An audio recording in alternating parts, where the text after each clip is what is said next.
Okay, here we are in the pre-show. It's the show before the show. I'm glad everybody's here. Let's see here. Oh my gosh, folks, today is crazy. It's obviously we're on a little bit late here. Don't know what else to say about that, but here we are. I mean, everything will become clear soon when you hear the ordeals, but here we are. So let's see, who do we got over on the YouTubes? We got Denise, we got Cody, we got Corey. What's going on? Love it, love it, love it. Dr. Who Done Dat? Oh wow, it's been a while. Dr. Who Done Dat is in the house. Laura, hello. Make sure to hit that thumbs up button early on if you can, folks. That helps us out a whole bunch. See, jumping over to Rumble here. Oh, not very chatty over on Rumble. Hey, folks. Okay. Well, I guess I'm going to send out the text message. Here we go. Boop, boop. And just a reminder, folks, go leave us some pre-show prayers over at canarycrynewstalk.com. You'll see a green tab. Click on that. You got 90 seconds. Participate in the community, in the spiritual well-being of the community. It's a great way to get involved, great way to produce the show. canarycrynewstalk.com. Click on the green tab, leave us a pre-show prayer. I'm not sure if we have a pre-show prayer today, so what's going to happen is I'm just going to stop talking and we'll see what happens.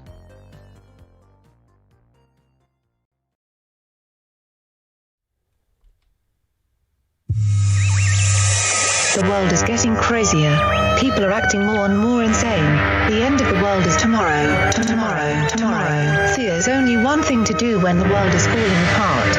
Listen to Basil and Gonz as they discuss this week's news and events through the lens of Bible prophecy. You are listening to Canary Cry News Talk. You're listening to Canary Cry News Talk. Today is July 17th, 2023. We are live to tape on episode 646. And today, Kamala Climate Killer. Signing on from Off the Grid, Razzle Dazzle. I'm your best buddy, Basil. And my name is Gonz, the director of the Age of Deceit films, your favorite Asian provocateur for Christ, live to tape from California, to bring you the best news, which is the gospel message of Jesus Christ, while reporting the egregious with a well-rounded, biblically grounded take on world events and today's emergent phenomena. Obstacles in life, obstacles in the news, in the world. I guess it's just and part obstacles on American Ninja Warrior. It's almost the perfect analogy to life. It's just you finish one thing, you're satisfied, and then just another thing you got to try to climb or jump or twist or hang or swing on or leap, swim, bop it. What other ways? Twist it. Yeah, there you go. Flick it. Okay, here we go, folks. Here's a disclaimer for the YouTube moderators. It's time for a disclaimer. Now listen up, YouTube. That's right. And just for all the content moderators and censorship managers out there, be they robots or humans, everything you hear on this show comes directly from the mainstream corporate news media. We do not claim to be experts on healthcare, geopolitics, military strategy, corporate law, or the moral and ethical implications of any of these topics, nor do we implicitly or explicitly support or subscribe to any sources or narratives containing misinformation, disinformation, or malinformation, as defined by the Department of Homeland Security. We're good boys. All right, YouTube, we're good boys. And here's a little rundown. Oh, look, here's Basil. Let me bring you up to speed. That's right, Elon and AI. We're all doomed, folks. We already knew that, though. We'll be learning a little bit about Elon's new AI project, xAI. Whoa. It's like what he would name one of his children. We'll be digging into the 12 disciples of Elon's AI, and then, of course, checking in on the response of some other CEOs and their,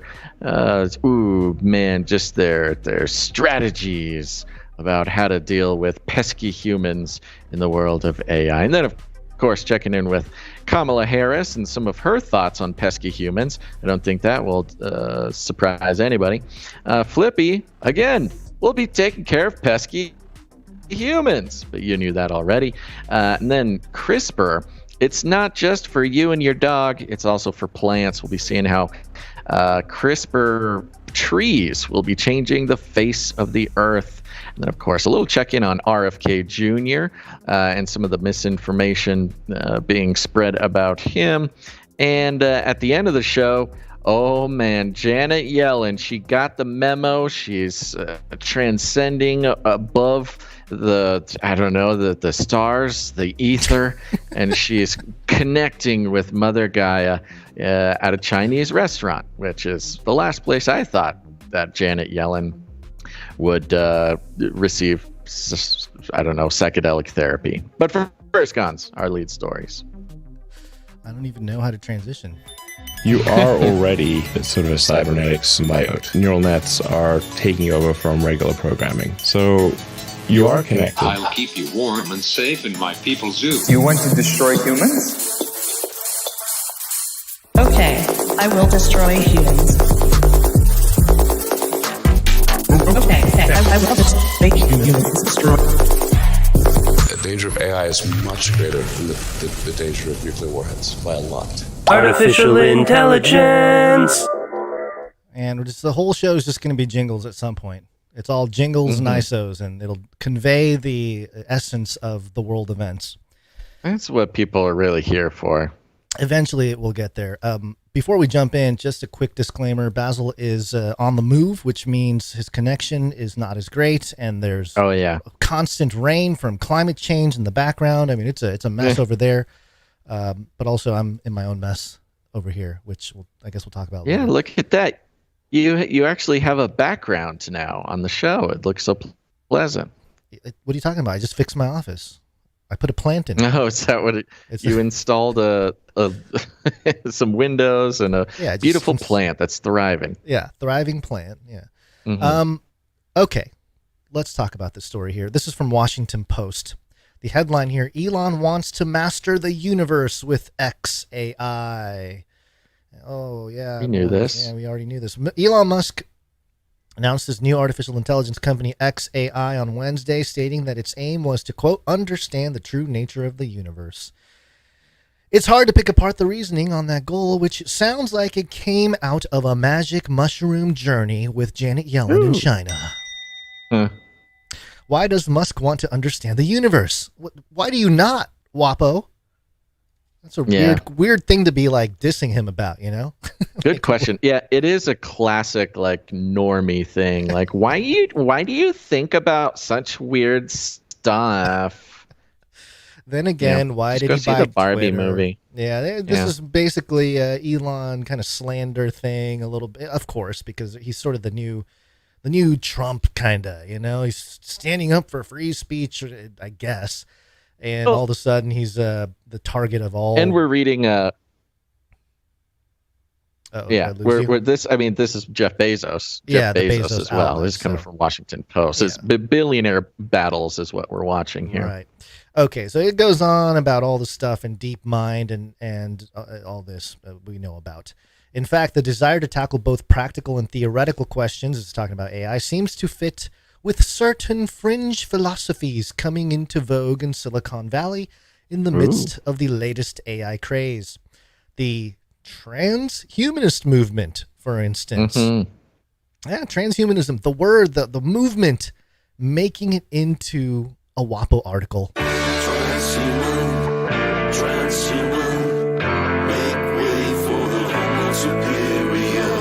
See, it's just going to be jingles all the way down. The transhumanist movement, for instance, poses that technology can greatly enhance humans' physical and mental limitations to help them live longer. But such augmentations can also help answer our deepest questions. Some transhumanists who work in AGI don't want to solve human problems, but find a path to living longer, too. Figuring out how the universe works means some scientists can, quote, transcend the human condition, says Emil P. Torres, a philosopher and historian studying the nature of human extinction. Quote, the idea that once you have superintelligence, then all our problems are solved, that could solve the problem of aging, for instance. Musk has given few details about xAI, but it sounds like he wants to follow the more theoretical path taken by DeepMind. So the whole article talks about how Google is losing a bunch of people, and these new AI companies are sort of sucking up the Google brain drain. There was a Chinese brain drain. Now we got the Google brain drain, and they're just latching onto these AI projects. And Elon sort of collected his group of Google engineers to create his little council, which we'll get to here. He's convened a group of scientists that have some AI street cred, for instance. They have AI street cred, Basil. See, none of this official stuff. For instance, building important techniques like the Atom Optimizer, which improves the speed and performance of AI models. But the team itself is small and most aren't well known in the field. Quote, "It's a very junior team," said one AI startup founder.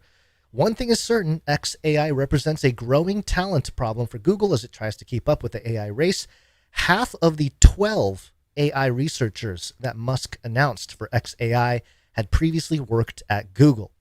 So this is like he's got his 12 apostles of AI.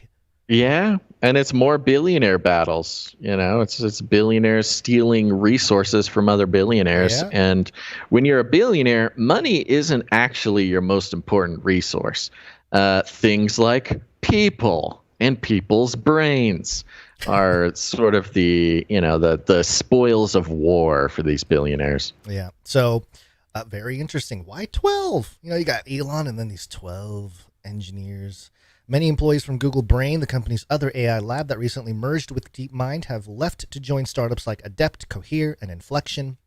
And more AI scientists have been leaving DeepMind too in the past year, former staff of both companies have told me. If Google's bloated bureaucracy was causing them grief, the explosion of interest in generative AI will have pushed many of them over the edge. And more Elon hate the rest of the way here. But there you go. I mean, this is not really surprising for anybody paying attention to Elon and his adventures, I suppose.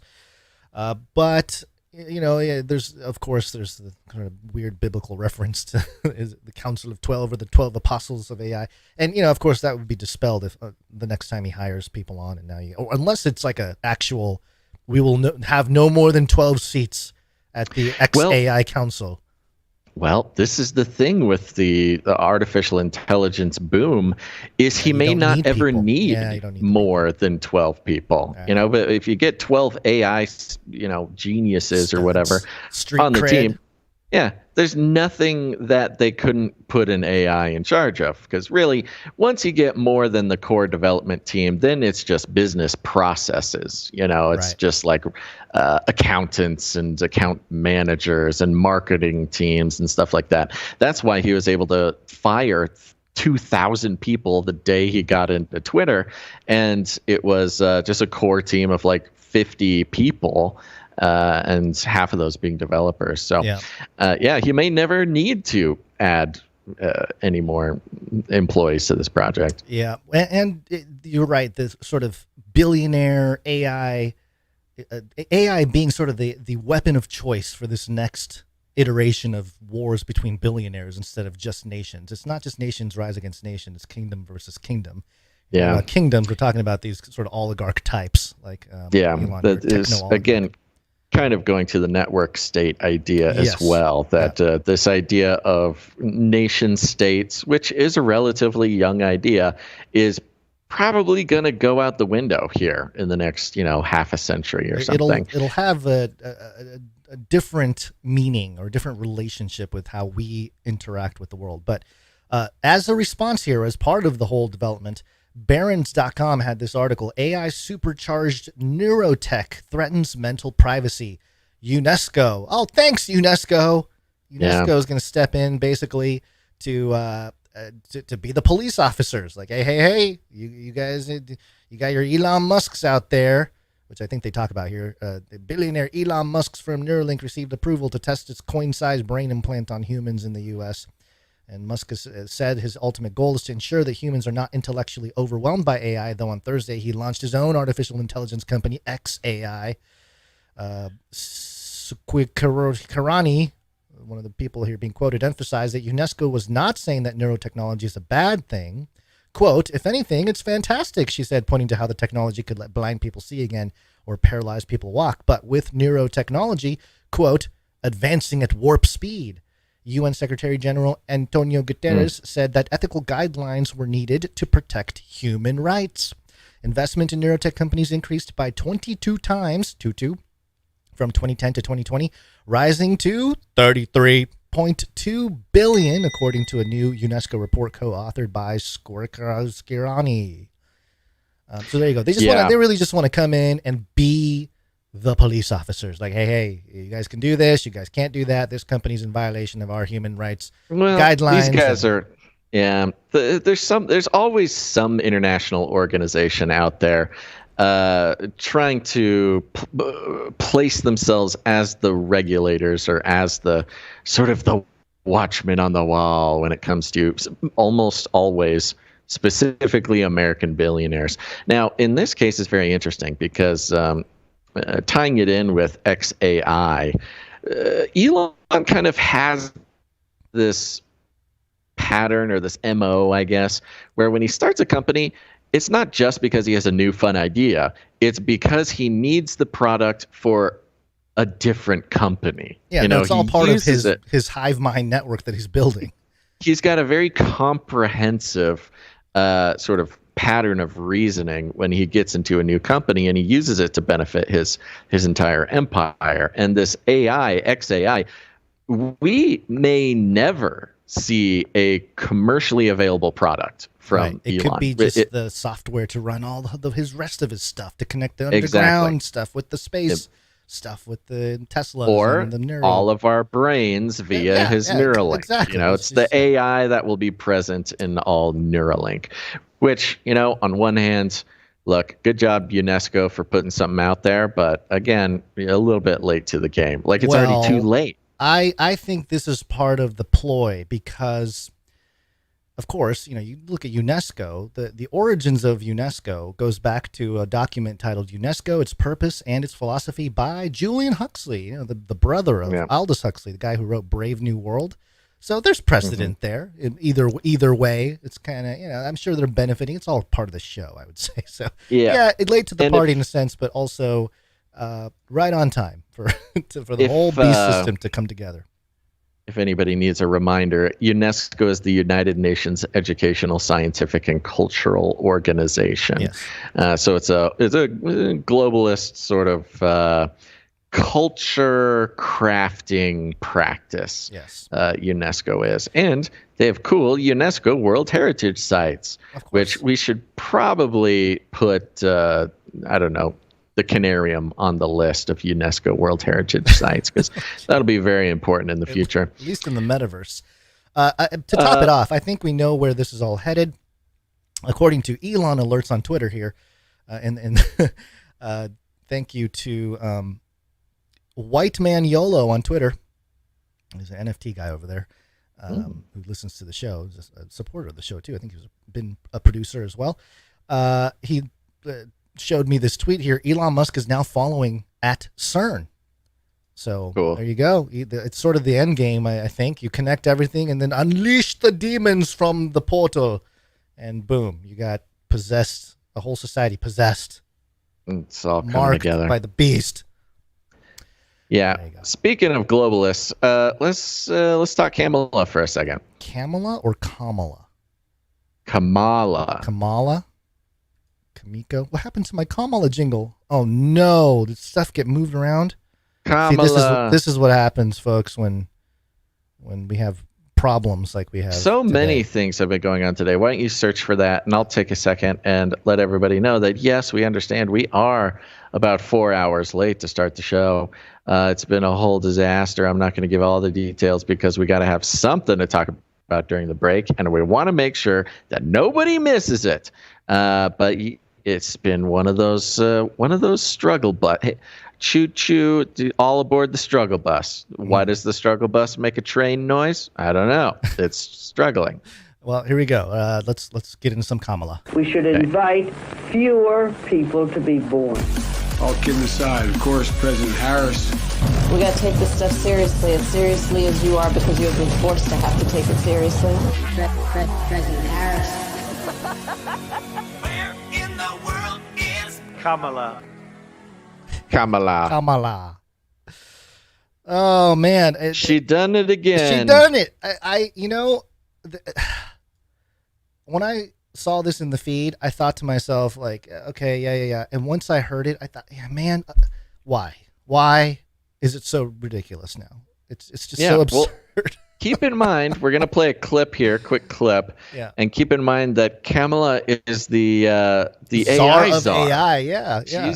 She is the one who is in charge of shepherding the entire country through the AI revolution. And this is her making a comment about how important humans are, apparently. When we invest in clean energy and electric vehicles and reduce population, more of our children can breathe clean air and drink clean water. Man, if you don't pay attention, it'll just get right by you. You won't even know. How many people didn't even notice in that room? A lot. I'm sure there were people in that room. If I was in that room, and I've had moments like this as a tech for many years in a church where you hear something and you're like, did he just say that? Right. Does anybody else notice he said that? It was so short. Why don't you play it again, just in case anybody missed it? All right, yeah, let's play it again. When we invest in clean energy and electric vehicles and reduce population, more of our children can breathe clean air and drink clean water. There you go. We got to reduce population, folks. We got to reduce. And it's great coming from her, too, sort of an elite lizard person at the highest levels of society, because she does want her children to breathe clean air and drink. And she wants her children to have a better future at the expense of other people's children, because as we know, reducing population has been an agenda for many decades in this country. It's been documented all along the way, and the elites sort of the truth wants to come out because they sort of accidentally tell us what they're planning. We've got plenty of Bill Gates clips of him saying that vaccines, that's how we're going to reduce the population.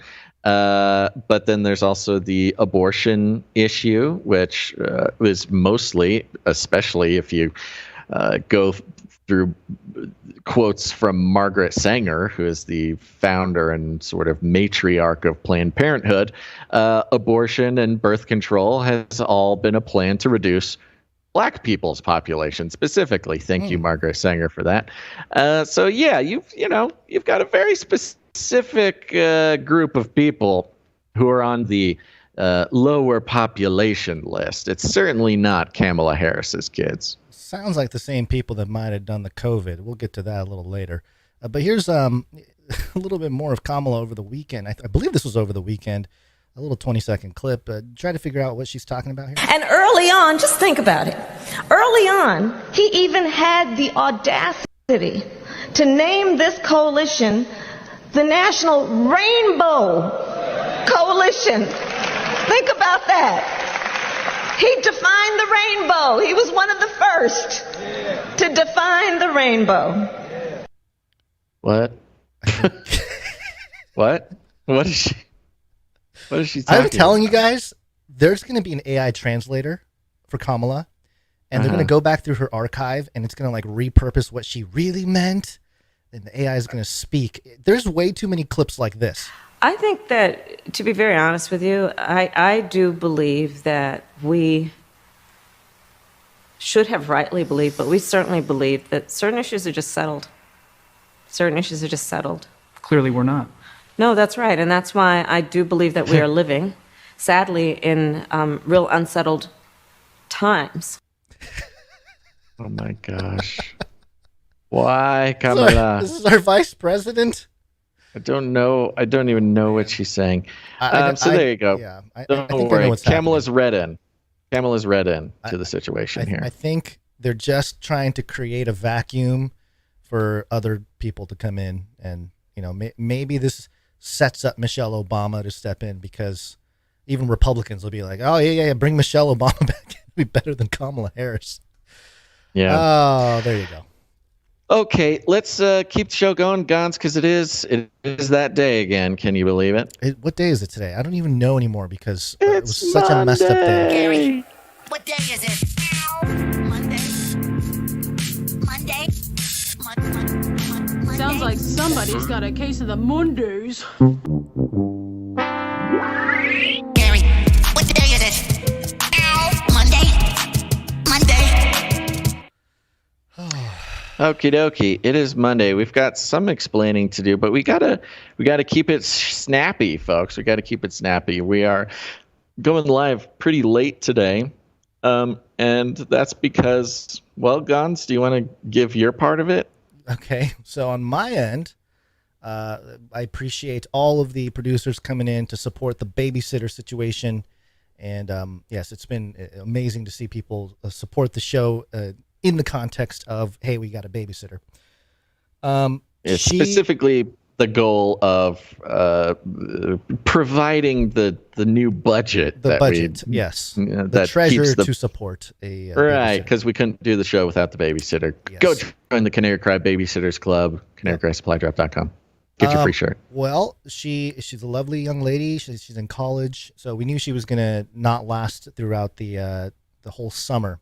But this morning we received a text, and she quit. Yeah. She quit. She couldn't handle it. Couldn't handle it. Quit on the morning of a work day. Yeah. Was this because did she give a reason? Was there a reason for this? She has classes, but I don't know. When you're 20, that sounds like I want to go take mushrooms before I have to go back to college. Yeah, that could possibly be it. That most likely is the case. Yeah, so that sent the whole thing today into a spiral. Yeah. That's pretty much it. Now, here's the issue: is I am traveling the multiverse as well, which happens once in a while, folks. We're all used to this now. That's why I sound kind of funny today. But I'm also on a different time zone, and it's kind of hard to explain, but basically, I've got about another 15 minutes to do the show before I get physically locked in a cage so where I can't eat dinner. I told you not to go to China, man. I told you not to go try to seek out Xi and negotiate on behalf of Canarians or something. I don't know what crazy thing you must have been eating mushrooms the other night. Well, it wasn't the Xi thing that got me in trouble. It was stopping by North Korea and saying hi to Kim Jong-il, just having a little picnic in the demilitarized zone. That's what got me. No, unfortunately, nothing as cool as that. But so when the schedule gets pushed back 4 hours, that kind of messes up our schedule. But we're excited to be here. I'm thinking. We need to thank some executive producers. Executive producers. Oh, yeah. We're on the value for value model. You know this. It's we don't take any corporate money, commie money, or cartel money. We are entirely funded by people who get value from the show. If you get value, just know the only way the show continues is if you put value back in. And not everybody has to produce every single episode, but as long as, people are being honest and generous with the value they receive and putting it back in with their time, their talent, or their treasure, the show can continue.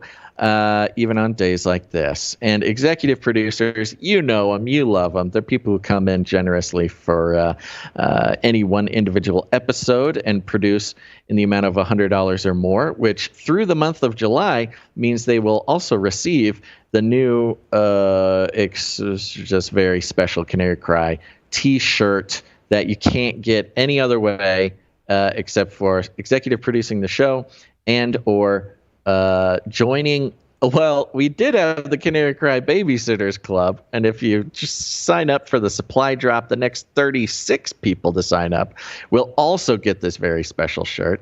We're just going to plug ahead on the Canary Cry Babysitters Club. It's good to know the budget for the babysitter. There will be a new babysitter eventually. But executive producers that come in, we love them, and let's thank them now. We're starting with executive producer. You know him, you love him, soon to be knighted Dustin H. Dustin H. Common name. Yeah, and he is officially on a 6-episode executive producer streak. Executive streak. That's right. He is an executive on fire is what he is. Thank you very much, Dustin H. Comes in with a nice round number and a note here that says, this one's in honor of Veronica D. Now, I love that Dustin H is doing this. The past couple episodes, he's been honoring other producers of the show with his executive producership, which is incredible. So he comes in, he says, this one's in honor of Veronica D. I haven't always been able to keep up. Thanks for supporting the family when I couldn't. I needed y'all when I was stuck on them 2-week lockdowns. Friday jingle. So this came in on for Friday's show, which obviously did not have executive producer, but we'll play it anyways. You got a Friday jingle for him? Friday jingle. Which one? The one we kiboshed? Or this one? Whatever one you... We're gonna learn today. Cause it's Friday. You ain't got no job. And you ain't got shit. Are you not entertained? Thank you very much, Dustin H. You champion, you. Thank you, Dustin H. Where'd you find this? Bankroll out the bankroll I spent. Next up, we've got executive producer Eric B. Eric B. Thank you. Yeah, and this is fun. Eric B. comes in with $111.33. Illuminatus. 111. Is that like a 11 and 33 together? Yeah, sure. Wee. And Eric B. has a note here, says, long-time listener, first-time donor. Ooh. Been mooching for a while. Sorry about that. So I thought I'd chip in. Keep up the good work, and thanks for all that you do, Eric. Well, executive producer Eric B., it is time for you to officially become demooched.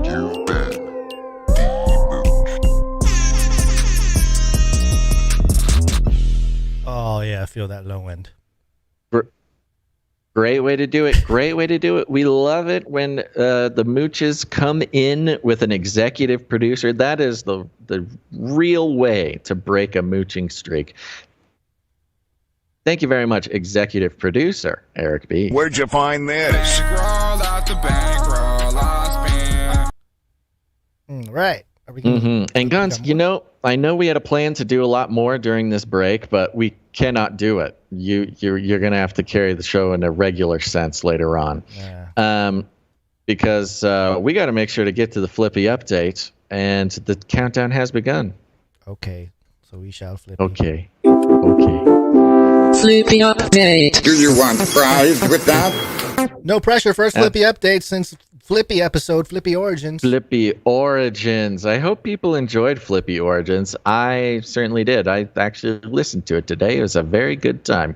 And you know what? It's about time Flippy got the attention he deserved over on the RSS feed there, especially Canary Cry Radio.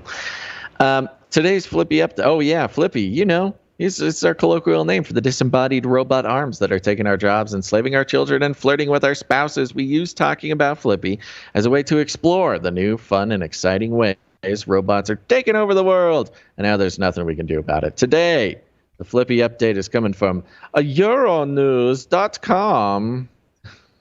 I don't know why. I don't know. EuroNews. Welcome to EuroNews. We tell you about the robots. The headline is World's First Mass-Produced Humanoid Robot to Tackle Labor Shortages Amid Aging Population.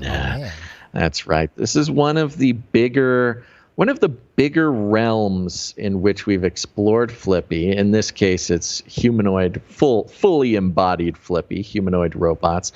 And really one of the more depressing ways that Flippy is promising to change our lives forever, Gons. You and I, you know what? It's good that millennials had a taste of life before the internet, because we will probably be the first generation to be entirely taken care of as elderly people by robots.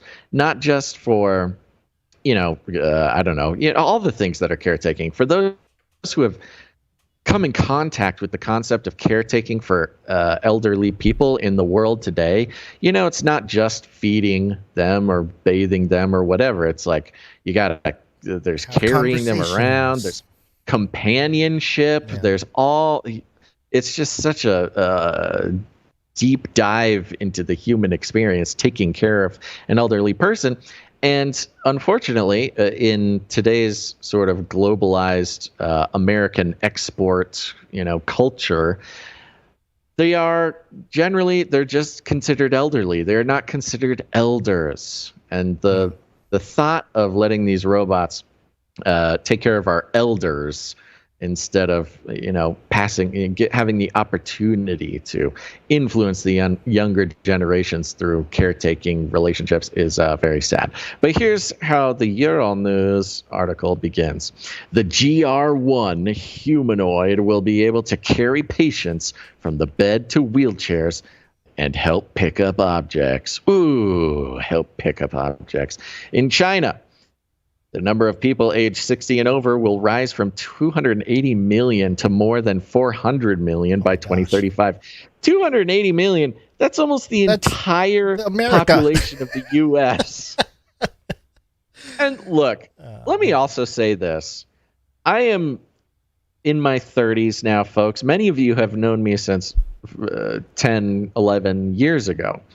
And I have finally reached the age where I see the age 60 written on a page, and that is not elderly. 60 years old. Boomers, I'm on your side, guys. The fact that we are calling 60 years olds elderly is absolutely crazy. 60 years olds nowadays, I don't know a single 60 years old person who isn't like living a much more impressive life than me. Not just like financially, but also actively, like physically, like living life. So don't worry, 60 years olds. You're not going to get the robots, but the clock is ticking, so settle down. To respond to the rising demand for medical services amid labor shortages and the aging population, a Shanghai-based firm, Fourier Intelligence, is developing a humanoid robot that can be deployed in healthcare facilities. Quote, as we move forward, the entire GR1 could be a caregiver, could be a therapy assistant, can be a companion at home for the elderly who stay alone, said the CEO and co-founder of Fourier Intelligence, Zenko. Standing at 1.64 meters tall and weighing 55 kilograms, GR1 can walk, avoid obstacles, and perform simple tasks. Oh, hey, they can avoid obstacles. That's fantastic. Yes. Maybe they can teach us a thing or two about avoiding obstacles, because that's emergent phenomenon. I love when they list the abilities of these robots, because you can tell that they're very proud of it, but it's very hard to drum up the excitement about walking, avoiding obstacles, and performing simple tasks like holding bottles. Apparently, we are bottle feeding our elders when these robots take control. Maybe they're bottles of beer or bottles of wine. Yeah, that could be it too. Maybe it can take away the bottle. It can take the bottle out of Grandpa's hand, because you can't leave him alone for too long because the bottle starts coming out. Anywho, just to summarize the rest of it, the what is it called? GR1. GR1. The GR1 is set to be mass produced, and yes, if you were thinking of the movie I, Robot, where it's a warehouse completely packed with thousands of these robots ready to march on the streets and take over society, that is exactly what they're shooting for. Don't worry, we're still a few years off. But what did they gave an access? They just said it was like 3 years or something until these robots are rolling off the line to march into elders' homes near you. So put a couple extra sets of deadbolts on the locks, Grandpa, and don't answer the door unless you hear the secret code phrase, which nobody tell the robots the secret code phrase. I like this quote. Do you have any here. thoughts about this, guys? Yeah, there's a little quote at the bottom here. And it says, our wish is that by developing these applications of robots, we can release people from doing dreary and dangerous work. Release them as if we have them Yes. captive already. They are our Yes. slaves now. We can release them. In addition That's, to- to patrol and that's inspection. always the weirdest way to talk about our elders too, because releasing them, it can mean like, oh, you can retire, but it can also, in like Viking culture, it can mean like, okay, grandpa, go run off that waterfall or run off that cliff and be released into Valhalla. It's kind of a weird, just a weird way to be talking about the elders. So anyways, keep that in mind, everybody. And you know what we need to do is we need to figure out a way to pay human caregivers more or better or something. I don't know, man.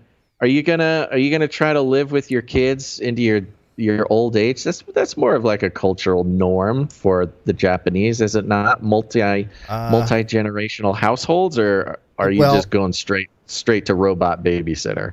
Well, considering the fact that Japan adopted robots many years ago as part of their companionship for the elderly, number one. Number two, my parents were part of the generation that really they broke a lot of Japanese tradition. So, they came to America. They're not there to take care of mom, dad, grandpa, grandma. They were like, hey, we're going to go live an adventure. So, so I don't know, So it's into the VR pod for you. The way things are looking, I'm trying to teach as much, for my children to be responsible young people. But yeah, I feel like, Dad, just use Drork.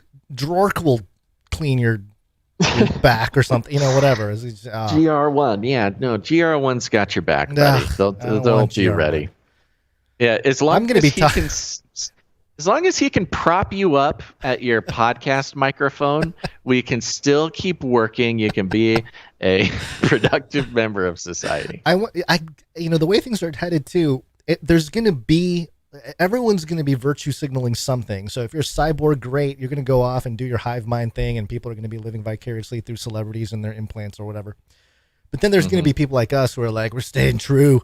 The last generation to hold know a world before the internet, before it all changed, and we will carry that to the grave. It's going to, and it's going to disgust people. It is. Like it's not going to be just like, oh, that's so cute, that's so quaint or whatever. It's like, no, that's disgusting. Stop doing that. Just let the robot into your heart. Just let him do it. Yeah, we're going to be trash talking the robots too. I was talking about you back in 2008. Yeah, we knew you were going coming. on a list. Yeah. We're going on a list for sure. Yeah. All right, Guns. Well, I have literally pushed it as far as I can. I will literally not be allowed to eat for 12 hours if I cannot go do that. That's not the worst thing in the world. But go feed yourself and your family. Yeah, and I will. I'll let you know when they let me out of my cage. That's it. Yeah, I'll be back on Wednesday, everybody.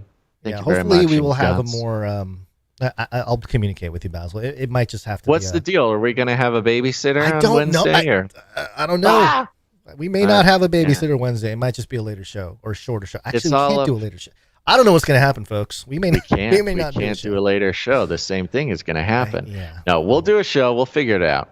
Figure it out. All right. Okay. All right. Bye-bye. Goodbye. All right. Think outside the cage. Ah! All right. Well, now I feel lonely. Oh, he left the Skype conversation and everything. Man, just left me in the dust. Left me to rot. Okay, let's see here. There he goes. All right, what are we talking about next? Climate change, CRISPR. What is it? What's the topic here? I think we have CRISPR. Oh, that's right, CRISPR. Yes, there's some interesting CRISPR news that we will get into. CRISPR. Cas9. WION.com or WION News or WION News? Yeah, WION. CRISPR gene editing offers promising solution to reduce environmental impact of paper industry. Report. Okay, so we've followed CRISPR for years. They've been mentioned in applying for all kinds of stuff, sickle cell anemia and various. Obviously, we had the CRISPR babies in China, and so it's been applied to humans already. But in the context of the environment, I think this will become a bigger topic. It does have to do with climate change.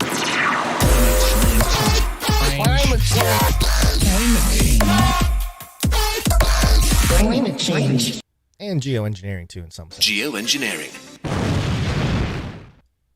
So the article reads, using CRISPR gene editing tools to grow engineered trees, researchers have made a breakthrough in reducing the environmental impact of paper production.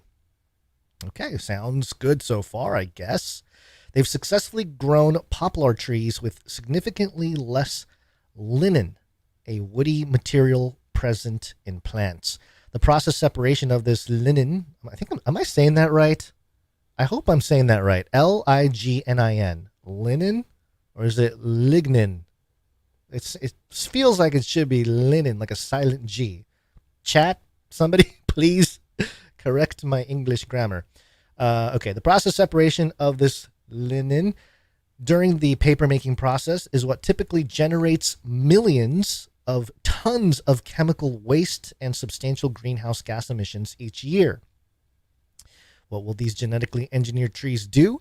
As per a study published in Science, milling these engineered trees... Oh, pronounce the G. Oh, all right. Thank you, Kira OC. I thought it was a silent G. All right, I'll fix that. Milling these engineered trees could lead to a substantial reduction in paper-making pollution while also saving the industry billions of dollars. Traditionally, paper production involves cutting wood into small chips, with poplars being a common source due to their fast growth. Water and chemicals are added to extract cellulose fibers from the tough lignin structures, which is then used to form a wet pulp that is pressed and dried into paper. Previous efforts to reduce lignin content in trees have yielded modest results. However, the researchers behind this study took a different approach by targeting the genes responsible for regulating overall lignin production. Using CRISPR gene editing, the team led by Jack Wang and Rudolph Barango, biotechnologists at North Carolina State University, built a computer model and evaluated approximately 70,000 gene editing combinations in poplar trees to identify changes that would enhance cellulose production and reduce lignin content. They successfully identified 347 combinations that showed potential improvement for paper making. Now, if you're a naive, young environmentalist, eco-warrior type, you might read this and think, oh, this is great. This is applying our cutting-edge science and technology for some good. But if you step back and take a look at this, okay, paper is a pretty essential part of, I don't know, society, I suppose, right? All reasons to have paper. And yes, we have become a society that mass produces paper. It's an industrial type of thing. And because we have become so used to this production method, this mass production of paper, which produces all this pollution, or whatever, this, the greenhouse effect, allegedly, instead of changing the procedure or maybe working with nature, what God has created, the creation itself, working with it or doing things that maybe are actually good, being good stewards towards creation, not just, exploiting them for all the resources. Instead of doing that, we are actually genetically engineering the trees to meet our own societal needs of paper, in a sense. So again, to frame it, instead of changing our ways to accommodate for nature, we are changing nature to accommodate for us. That's what's happening here with this whole CRISPR gene editing of trees. And it's almost like it's a eugenics thing with the trees, because they're just selectively they're trying to find the trees that have a certain type of gene, and then they're editing the rest of the trees to look kind of like that tree, in a sense. So, not the greatest thing, I don't think, and speaks to some biblical implications, which I'll get to in a moment. But are there any concerns with this? Well, While these findings offer promising solutions for the paper industry, as per Barron, further steps are necessary. He says that field trials are required to ensure that the engineered trees can grow to maturity and withstand real-world conditions, including windstorms and insect protection. Again, I am not a tree hugger. I don't know things about trees. However, could these engineered trees have issues long term somehow into the whole natural ecosystem in some way? Can they even withstand windstorms or from insects if some of the lignin is removed? I don't know. I have no clue, but that's what they're saying. Regulatory approval is also needed, although the fact that the engineered trees do not contain transgenes, which we've been pointing out a lot recently, because it feels like that conversation is coming to humans. The transgenes are going to hit humans very soon. Transgenes, or genes from other organisms, may facilitate the acceptance process. So the sophistication of sort of the days of Noah type of situation that we're living in here is fascinating to consider, because because the engineering taking place in this circumstance with the trees is just editing the DNA or the genetic information that's already there. It's kind of like, yeah, go for it. You'll get regulatory approval. It's when you start mixing things that they might regulatorily have a problem. And maybe that's because the people in charge, the lizard folk, they're the ones that want to make sure that they're controlling all the mixing of the man and animals and organisms and all that kind of stuff. And a big part of God's judgment back in the days of Noah. But as the days of Noah were, so shall also the coming of the Son of Man be. And CRISPR doing just that, a big vehicle to bring back the days of Noah and edit creation itself. So there's a biblical precedent to all this, and that's what I find fascinating with all of this talk about technology, and especially CRISPR. Because with CRISPR, we go to Romans 8, and I believe it's early on. Where is the passage? Oh, maybe it's a little bit down. 15, 16. Oh, it's highlighted. Great. 19.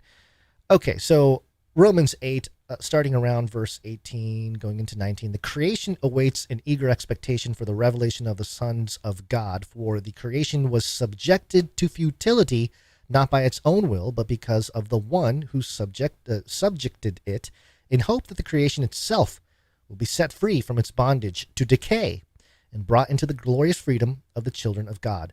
We know that the whole creation has been groaning together in the pains of childbirth until the present time. So creation groans. It has become bondage to decay, and we see that, the second law of thermodynamics, and all that kind of stuff. So we know that that's true. So it's interesting how creation groans, and the solution for the technocrats is to genetically engineer the creation itself so that they may prosper, at least in the way we would like it to prosper for our own benefits. So great. Thanks, technologists and the scientists out there working on this technology. I'm glad that it's looking ethical, but I don't think it really is when you start peeling back the layers. Now, where is this all leading? This is a thesis of mine. It's been for a while. It's not anything too crazy. It's just biblical, eschatological. There's a lot of passages about what happens unless Jesus intervenes, unless he has a second coming to stop certain things. For example, Matthew 24:22. I think there's a mirror passage in Luke and Mark. In the King James Version, it says, "And except those days should be shortened, there should no flesh be saved, but for the elect's sake, those days shall be shortened." So no flesh survive. No flesh as in human flesh or animal flesh? No flesh whatsoever. Okay, that means a lot of living things. Living things can't thrive without the environment, so I suppose that's part of creation as well. Not that creation is flesh per se, but in that sense, it all seems to be falling apart because Revelation 6, you go down, and you see the sixth seal, and that's when the stars fall from the sky, and figs dropping from a tree shaken by a great, unripe figs dropping from a tree shaken by a great wind. The sky receded like a scroll being rolled up, and every mountain and island was moved from its place. Yeah, creation gets a hard reset of some kind. And of course, you need a new heaven and a new earth to restore creation. And that's part of God's great cosmic plan. Revelation 21, which is echoed actually in the Old Testament, Isaiah 65 in the English Standard Version here. For behold, I create new heavens and a new earth, and the former things shall not be remembered or come into mind. So all of the old things, all the things we have now won't even be remembered or come into mind in the millennial reign. So that's where I see this all leading. It's like, yeah, of course Jesus has to intervene because we're destroying our flesh, and also, hard reset. You can call it, sort of a end of the old, beginning of the new type thing. In terms of literal creation, the heavens recede like a scroll. The mountains and islands move from their places. It sounds pretty catastrophic and in need of a new heaven and a new earth. And I do truly believe that all this type of climate talk and all the fear mongering, part of it, of course, is that the elite have probably had access to very powerful technologies that can mess with weather. In some instances, I would say control, but I think messing with, in terms of the weather, is one thing. We've had that already for the climate stuff, but then now, as part of the fourth industrial revolution and the Great Reset and all that kind of stuff, we're going to see a lot more tampering at the genetic level. And if these scientists have a tough job, they have to frame it in an ethical way in order to pursue their research. And I think as the cultural, ethical scales move, so will these experiments, at least publicly. I think, of course, in the dark, there's plenty of grotesque things going on that we probably will never learn about until, we are in our eternal state there. But yeah, that's really the big takeaway, that these stories like this, CRISPR gene editing offers promising solution to reduce environmental impact of paper industry. It's like, hey, we're just making things worse. We're doubling down on the editing, so to speak. We edited nature in a certain way to mass produce paper. Well, now let's just edit the thing so that we can, and of course that's been happening with animals and stuff, but once CRISPR gets involved and it's easily accessible, I think we're going to start seeing a lot more problems with just the environment in general, which is the big irony here. I really do think that technology and science like this, that's framed as, hey, we're doing something good for the environment and all that, ultimately is going to completely mess it up.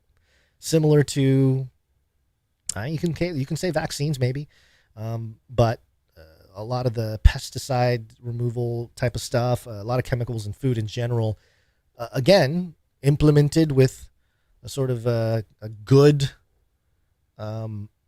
purpose, but once carried out, unforeseen consequences. And I actually have an analogy for this.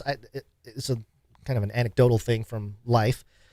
But I had the thought because of obviously doing this show for so long and being in the world of trying to deconstruct news and looking at sort of the world elite, the shadowy elite, and what they're up to and all this kind of stuff. And so here's the analogy. Unintended consequences being kind of the thread or the theme here, and maybe not for the top level lizard people, but just for the general public, even the majority of people that have climbed the corporate ladder or the systematic ladder here, the beast ladder, and have made it up pretty far. We just moved, as everyone knows, we moved to a new place here, and there's a lot of flies and stuff in the backyard. We're close to a river, lake and a river, so there's kind of like mosquitoes and bugs and stuff. So we were trying to figure out a way to get rid of them in our backyard. So we had a couple options. We had some, you can go on Amazon or you can go on whatever and find some cheaper versions of things that claim they'll get the bugs out of there or whatever it is. And then you got your more expensive items that say they attract the bugs. And it actually was a really funny commercial because it was this thing that attracts bugs and flies and fleas. And the commercial was really upbeat. And the girl in the commercial was like, get all of your dead critters and just throw them away in the trash. And it was just really, really positive for such a death machine that was on sale. So we were like, all right, what do we do? Do we go with the cheap thing or do we go with the expensive thing? My wife's philosophy is get the good stuff because it lasts. Get the cheap stuff, you constantly have to replace it every once in a while. So, all right, we're going to go with the expensive one. So we went with the expensive bug machine or bug repellent thing or bug killers, like a trap thing. So a few days go by, we get it. It's set up. You know, we're kind of hanging out. A few days goes by. My wife checks in there and she says, it's like a grave of moths. All there is dead moths in that thing. There's barely any bugs or barely any flies or mosquitoes or anything that we can see. And that's when I thought this might be kind of the analogy of maybe some of the lower level intelligence operatives and those kinds of folks, because they have an idea. It's an idea that would leverage technology to improve the situation or society, let's just say. Theoretically, it makes sense. On paper, it makes sense. You get the stuff. You get the technology built. And you deploy the technology. And real-world results show that it's not doing the thing that you intended. It's doing a completely opposite thing. And in fact, it's taking out the innocent kind of thing. That's kind of what it felt like. Like this thing is not killing flies and gnats and mosquitoes. It's killing all the moths, which we don't have a moth problem, you know? So I don't know. I just thought it was an apropos analogy in life with some of these intelligence operatives and with scientific advancements such as CRISPR, the technology that's supposed to bring environmental or reduce environmental impact. What a great cause. You're going to get all your ESG points on a paper and so on. But ultimately, I don't think it's going to end well. Kind of like vaccines, which brings us to the next topic here. A pandemic special. Ooh, we got this is COVID, though, more so than the vaccine. COVID-19, COVID-19, COVID-19, COVID-19, yes. COVID-19, COVID-19, COVID-19. Coronavirus. Okay, real briefly here. This is from the New York Post. Actually, the last couple stories here are from the New York Post. This one, RFK Jr. says COVID may have been ethnically targeted to spare Jews. It's getting hot. Getting hot, written by John Levine. I'm guessing he identifies as Jewish. And here's what the article says. Democratic presidential candidate Robert F. Kennedy Jr. dished out wild COVID-19 conspiracy theories this week during a press event at an Upper East Side restaurant, claiming the bug was a genetically engineered bioweapon that may have been ethnically targeted to spare Ashkenazi Jews and Chinese people. The bug, meaning COVID. Kennedy floated the idea during a question and answer portion of raucous booze and fart-filled dinner at Tony's Di Napoli on East 63rd Street. Quote, COVID-19, there's an argument that it is ethnically targeted. COVID-19 attacks certain races disproportionately, Kennedy said. Quote, COVID-19 is targeted to attack Caucasians and black people. The people who are most immune are Ashkenazi Jews and Chinese. Quote, we don't know whether it was deliberately targeted or not, but there are papers out there that show the racial or ethnic differential and impact, Kennedy hedged.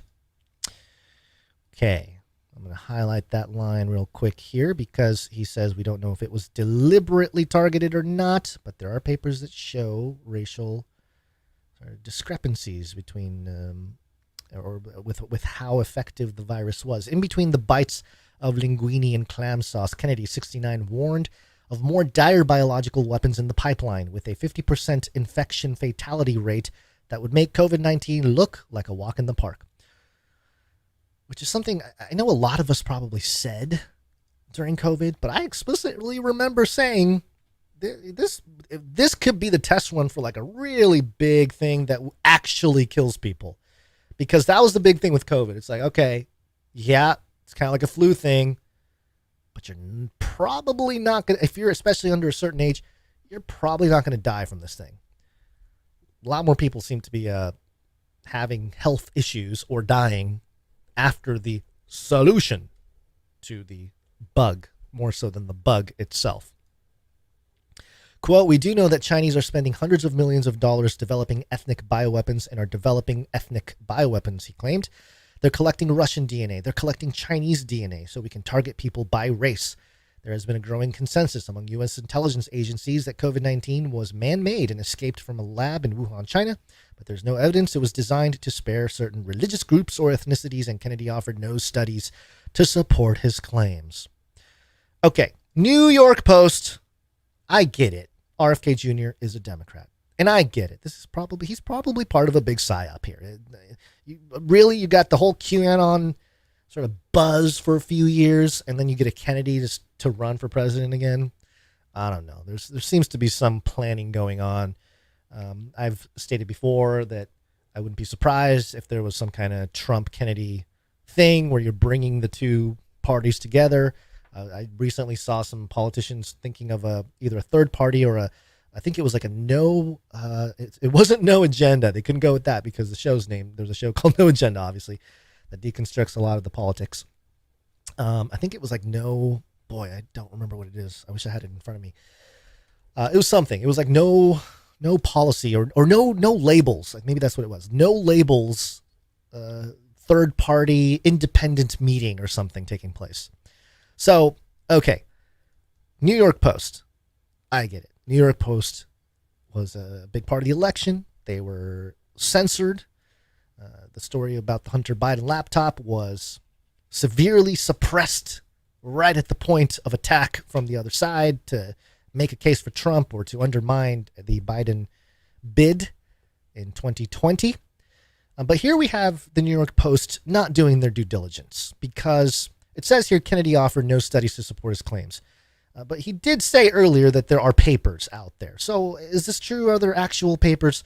Well, yes, there is. There is a paper from July of 2020 from BMC Medicine, that's Biomed Central, and it's titled New Insights into Genetic Susceptibility of COVID-19 and ACE2 and I don't know how to say this, TMPRSS2 polymorphism analysis. Sounds way over my head. I probably wouldn't understand this if I really, tried. But there is a part in here. You can't really, this is plain English here. Here, there's a little segment. Here, we investigated genetic susceptibility to COVID-19 by examining DNA polymorphism in ACE2 and TMPRSS2 genes. And here's what they found. Specifically, 39% and 54% of deleterious variants in ACE2 occur in African Americans and non-Finnish European populations. So white, Caucasian population. Prevalence of deleterious variants among Latino, admixed Americans, East Asian, Finnish, and South Asian populations is 2 to 10%. So 39% for African and African Americans, 54% for non-Finnish European populations, and then you have 2 to 10% for East Asian, Finnish, South Asian, Amish, and of course the highest, Ashkenazi Jews and Chinese. So there's a direct study here. There's a paper that actually says, there's susceptibility seems to be higher for those who are African American or non-Finnish European, and seems to be lowest for these folks here, certain East or South Asian populations as well as Ashkenazi Jewish. So that's where some of what Robert F. Kennedy Jr. is getting his information from. So look, he might be spinning it, he might be sensationalizing it because he has the attention of people right now, and I'm sure he's been trained for years for this moment, and also I do think he does have some true personal passions for certain topics, and vaccines being one of them. As we know, people he ran on a lot of the anti-vax stuff prior to COVID. So it's not anything new for him. But he is sort of a conundrum. He's sort of an interesting figure for the elections as we continue on here. The left-leaning Anti-Defamation League went further, saying in a statement, come on, New York Post, did you really write this? The left-leaning Anti-Defamation League went further, saying in a statement, quote, sounds like AI, the claim that COVID-19 was a bioweapon created by the Chinese or Jews to attack Caucasians and black people is deeply offensive and feeds into xenophobic and anti-Semitic conspiracy theories about COVID-19 that we have seen evolve over the last 3 years. So again, the smear campaign continues here. Whether you're from the right or the left, it seems. It's just anybody who's trying to speak any kind of factual things. It's just, again, it would be good if RFK Jr. was like, here's the link, here's the thing. But maybe that's the game. Maybe if you do that, then you get, I don't know, something happens to you or something. You don't get to actually run. You got to say it without showing the sources so that other people like us can figure out if he's actually saying something that's true or not. But that's for independent people out there. For him, he just has to spin it so that the New York Post can support it or deny it or do something in between or do their sloppy reporting here as they do. Quote, the U.S. and other governments are developing ethnically targeted bioweapons, and that a 2021 study of the COVID-19 virus shows that COVID-19 appears to disproportionately affect certain races, Kennedy tweeted, reiterating his remarks from the dinner. And again, he's at a dinner. He's just chatting, The Fear and Cleave docking site is most compatible with blacks and Caucasians and least compatible with ethnic Chinese, Finns, and Ashkenazi Jews. In that sense, it serves as a kind of proof of concept for ethnically targeted bioweapons. I do not believe and never implied that the ethnic effect was deliberately engineered, he added, which, again, if you go back to his quote in this article, he does say that we don't know whether it was deliberately targeted or not. So he's not saying that it was, he's just asking the question, which I believe is the proper question to ask. My question is, why is he the guy allowed to ask it? Well, there you go. All right, let's move on here. Apologies. I feel lonely again. I felt okay reading that story and covering it, but then usually Basil helps me out here. But he just bailed. He bailed. He chose food over you. Just remember that, folks, next time. He chose a nice dinner in the multiverse over doing the show. But I understand. The big boy needs to eat. All right. I don't even know how to read this new format here he has with all the producerships, but let's try to make this happen. All right, here we go. Producers coming in with their treasure. Yes, we run on value for value. Value for value. We take no money from corporations, commies, or cartels. Yep, that's right. We don't take money from any of those people. Because if we did, we'd probably be a bigger show, but that's not our goal. Our goal has never been to be some kind of humongous show that gets, tens of millions of views and do celebrity death matches and all that kind of, although that might be fun. But I think being under the radar a little bit is okay, especially if we're trying to spread the gospel. You get up there and you become the center of attention. You get the eye of Sauron on you, and it's not a great thing. But there is sort of a narrow path where you can still be effective, reach out, connect to people, speak the gospel, but also help them understand the situation that we're in the world, the state of the world, and help people understand that there's nothing truly to fear when it comes to all this news stuff. It's just more understanding the bigger picture, the cosmic picture, and especially if you know Christ, you know the eschatology. It really is kind of like, oh man, it just makes sense. You don't have to worry about it as much. It's like, yeah, it's happening because it's all prophesied to happen. So yeah, the anxiety level really gets reduced. And the people that support the show, they are supporting that mission to get that message out to anybody who needs to hear it. And it was really interesting. I was going back and I read some really old, let's see if I still have them open here. I don't think I do.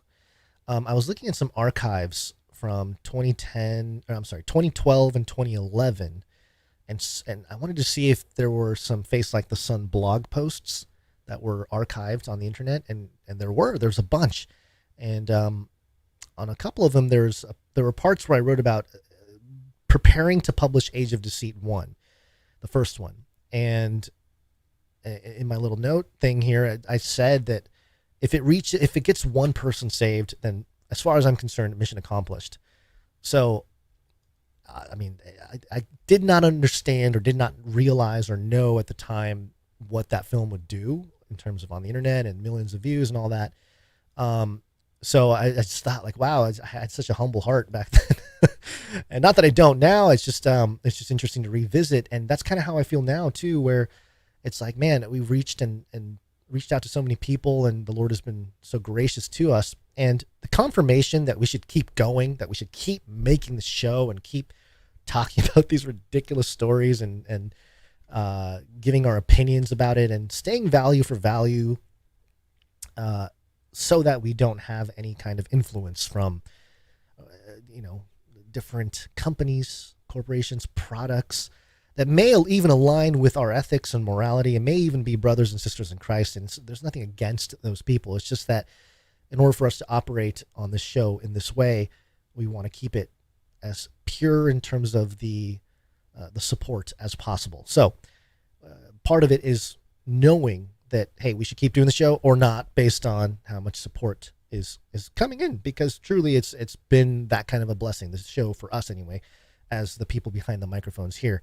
I think it's been a blessing for a lot of people. That's what a lot of people have told me. So as long as the reciprocal nature of value for value continues, we will continue the show. And part of that, we like to thank our producers, because they are producing the show. This isn't some gimmick or some fun little thing. You can actually tell your friends, tell your family, what do you do? Like, what have you done interesting recently? You can say, oh, I produced a podcast. You can say that, and you would not be lying. You would actually be telling the truth. You can say, yeah, you can go to canarycrynewstalk.com, maybe forward them the specific episode which you produced, and say, hey, yeah, look for my name there. I'm under an anonymous name there, and Sir, I don't know. I was about to say Sir Mix-a-Lot, but I don't think that's the best reference. Children, don't look that up. Okay, so let's thank some producers here, and we've got some notes as well. First up, we have Elias and Jordan. Thank you very much, Elias and Jordan, coming in 3333. Illuminatus! And the note here reads, long time, no donate, like forever, love the show, God bless, from Elias and Jordan. Well, thank you very much, Elias and Jordan.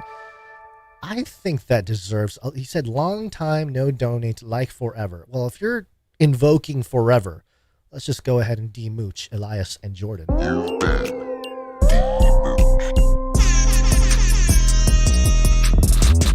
There you go. Thank you very much for your support, Elias and Jordan. Next up, we have Spears Desert coming in 3333. Illuminatus! Thank you very much, Spears Desert. Good to see you. No note that I can see. Next up, we have Sir Marty K, Knight of the Wrong Timeline. Comes in 3333. Illuminatus! Plus 707. He does have a note. Oh, I understand what's happening here. I believe Sir Marty K. Okay, I'm going to read the note. I thought it was supposed to be part of the art, but now I understand what's happening here. Okay, it says, and this is for Basil. Maybe we'll save some of this for next episode. Hey, Basil, I was thinking about it, and we can just keep the other mail I sent you between the three of us. Guess we're both right and wrong at the same time, so let's just call it a draw, and thank you for being a good sport. I sent you a dad joke instead. Let's play the video. It's a 7-second dad joke. All right, dad joke. Where is it, Marty K? Let's hope it's clean. All right, here we go. Is this a joke? Where's the joke? I don't get it. It's just a Danish flag in the wind. Did I get something wrong? I must have messed something up. Quote, the Danish flag on a Sunday afternoon in front of the church. Ain't it beautiful? Aren't you just blown away? I get it. I got it, Sir Marty K. It just took a second. It's been that kind of day for me. All right. Yeah, keep the dad jokes coming. I'm always up for dad jokes. I stopped doing them, but I think we'll bring that back up. And you know what's interesting too is editing together the Flippy Origins episode of Canary Cry Radio, episode 160 last Friday. And I was reminded that there was a period of time where at the intro I did like a little rap. I did like a 2-bar rap to like a beat and stuff. Man, we were just a couple of dorks. I mean, we're still a couple of dorks, but we were just as dorky back then. I think we were way more hyped back then too, because the episodes were only a half hour. So like we were squeezing in all that energy from a week's worth of not being able to do a podcast into like 30 minutes. Maybe that's another thing that we should consider doing moving forward. It all kind of depends on the producership, but let's move on. Thank you very much to Sir Marty K there. Appreciate it. And yeah, let's go ahead and call it a draw for his little accusations there. For those of you who don't know what is going on, go back a couple episodes. Marty K accusing Basil of saying an inappropriate word, and upon investigating, I do not believe that was the case, but understandable, Marty K.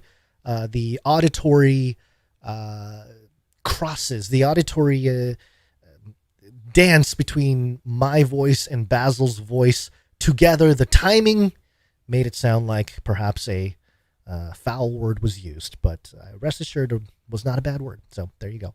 Thank you very much, Sir Marty K. Next up, we have Malik W. Malik W, thank you very much, coming in with a nice round number. I do not see a note. Appreciate it. Next up, we have Blake C coming in, 1111. Thank you very much. He's got a note here. Hey guys, that story earlier this week about the school security coding robot turned Goodwill Hunting was hilarious. Thanks for the laugh. God bless you guys in Christ's love. Oh yeah, thank you very much for that. Oops. Yeah, that was a fun story about the the robots there, and how they are writing their own story, and we're probably gonna have all these movies made by robots, as sort of I think, put this in the red book, Clank. We're going to have I come up with these a lot when Basil's out because I just ramble on when he's not here. So I've noticed that I come up with these sort of red book predictions a lot more when I'm doing solo here. But the prediction is that AI will have its Blair Witch Project moment where it's going to produce a film autonomously, and it's going to be based on the cameras within the eyeballs of a robot, and it's going to be some crazy experience of being chased by, I don't know, people in werewolf costumes or something. I don't know, something crazy, and it's going to be captured on film, and the AI is going to edit it and put all this dramatic music to it, and it's going to become a film and produced, and it'll become the first fully AI autonomously generated docudrama. Guaranteed it's going to happen. Guaranteed. Okay, put that in the red book. All right. Thank you very much to Blake C there. Next up, we have Sir LX Protocol V2, Knight of the Berean Protocol. That's $7.77. Thank you very much, coming in with a streak of 193.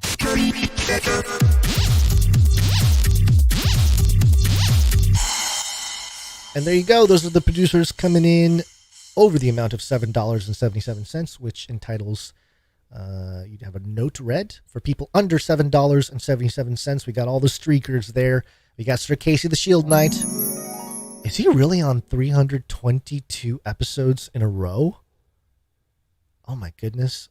And we don't have a 322. Do we? Oh wait, somebody made a 322 jingle. Jonathan F.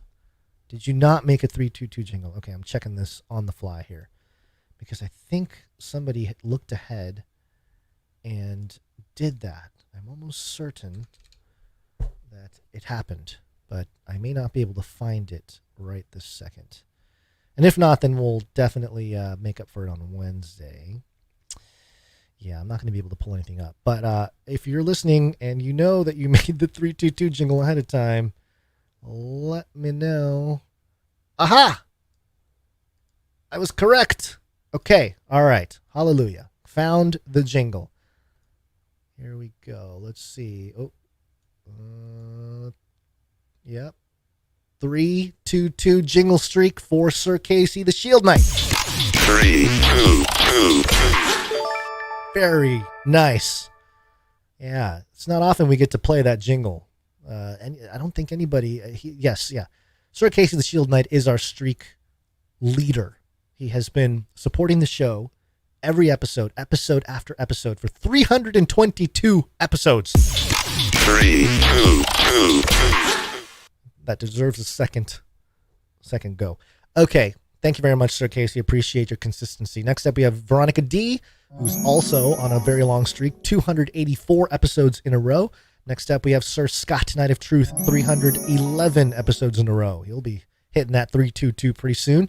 Then we got Dame Gale, Canary Whisperer, and Lady of X's and O's, and I believe she's on a 284 episode streak as well. And Sir Moore of Night of the Burning Chariots, 254 episodes in a row. Thank you very much to all of you. Oh yeah, streakalicious. Women rule.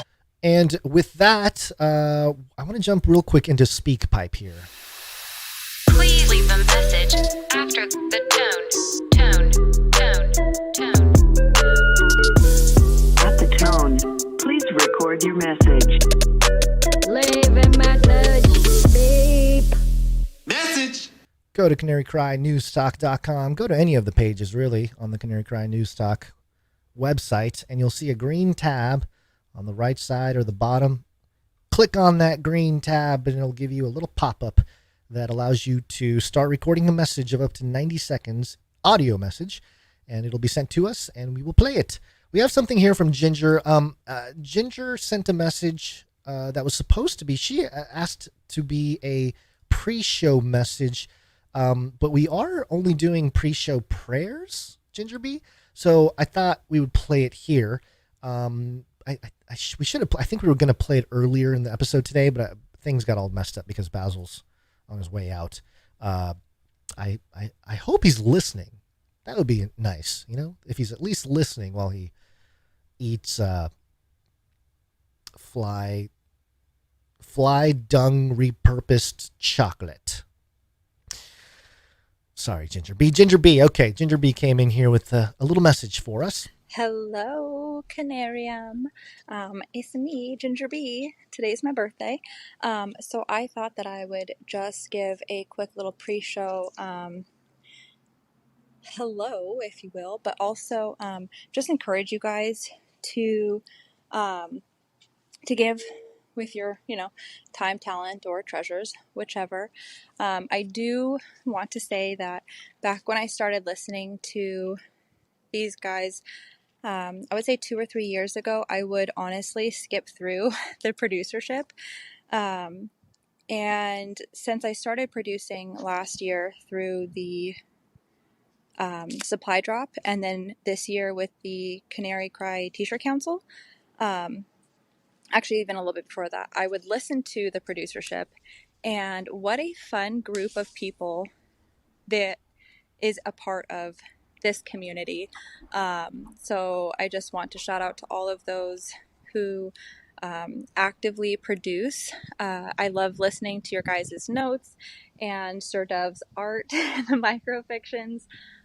Just being a part of the community really just, it's really nice. And listening to everything and knowing that what Basil and Gons are doing is just the Lord's work is really amazing. So feel free to share. Well, thank you very much for that terrific and very nice recording there, Ginger B. Appreciate it. And also, this is a couple days left, about 5 days late, but it was Ginger B's birthday, so happy birthday, Ginger B. It's your birthday. Happy birthday. It's my birthday. It's my birthday. Happy birthday to me.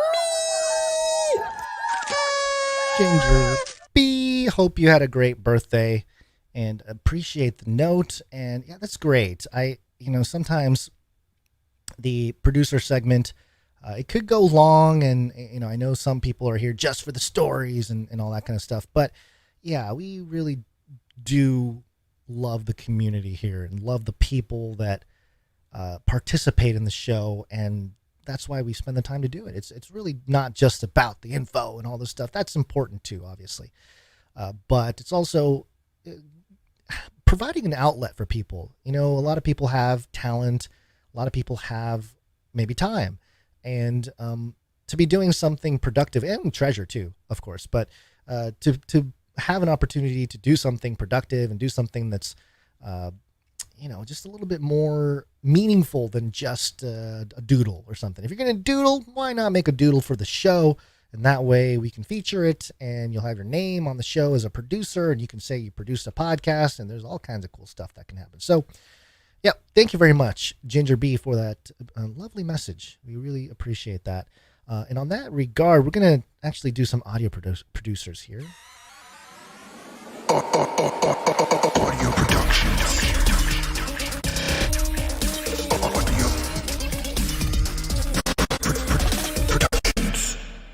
All right, audio production coming in. I'm just checking the Rumble chat. What's up with the Pepe stream and the people posting links about everything being exposed? What is this, 2014? What is this? Shocking video. This video shocked the world. Everything is exposed. I can't believe how much information they've had from you. Ah! Sounds like somebody who like just figured out that the back of the dollar has the all-seeing eye on it, you know?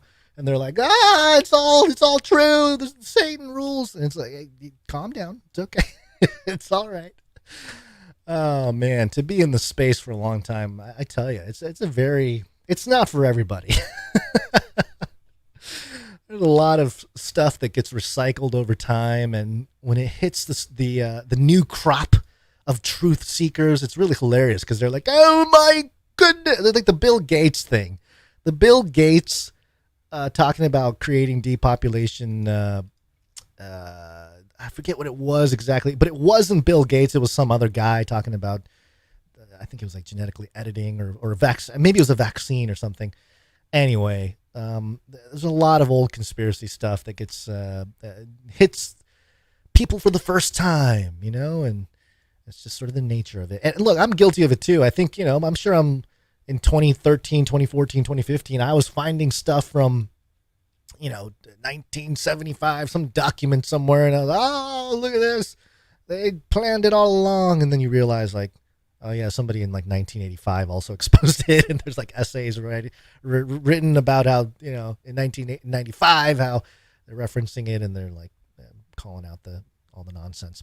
Anyway, all right. Did I already hit the audio production? Yes, I think I did. Okay, audio producers. Those are part of the producers who come in with their talent. And we appreciate those people because it really does help build the culture behind the community here at Canary Cry News Talk.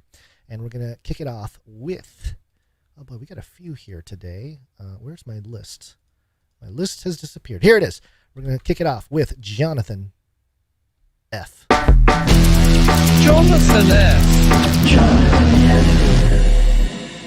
All right, so he's got a couple of them here. So he's got 2 Babysitter Club jingles to consider, I believe. Is this the same thing? I think it's the same thing, actually. Huh. Oh, they're slightly different. I'm going to play both of them. Canary Cry Babysitters Club.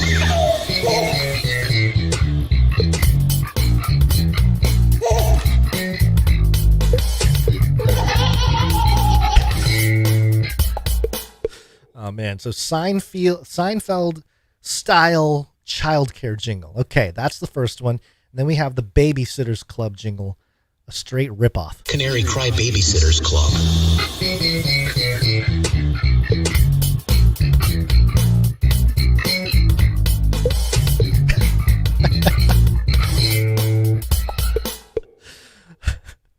I didn't really watch Seinfeld that much, but it does bring me back to, I don't know, the 90s. Was it the 90s? When Seinfeld was big, just because it was on the TV, and you know you hear it all the time, and everyone always did the you know, the little transition bass slap thing. Anyway, that's what it brings me back to. Thank you very much, Jonathan F. I think one of these will work for the Canary Cry Babysitter jingle, and maybe man, it's been tough to find. We've only tried for a few hours today, me and my wife, but we do need to find another babysitter, and it's not easy because the one we got through word of mouth is the one that quit. So we need somebody. I don't necessarily want to go through a website, like a care.com or something. It just doesn't make me feel, it just feels shady. I'd rather do it through people in the community. That's just me, though. But if anybody has any suggestions or ideas or anything for babysitter, please let me know, because I don't know. We're going to keep trying to figure it out, but if anyone has any ideas, we are all ears. Next up here, we got something from Little Owen. Little Owen didn't have a note, at least I didn't see one here, but he does have a track here as per Little Owen style. Let me play a few seconds of it here.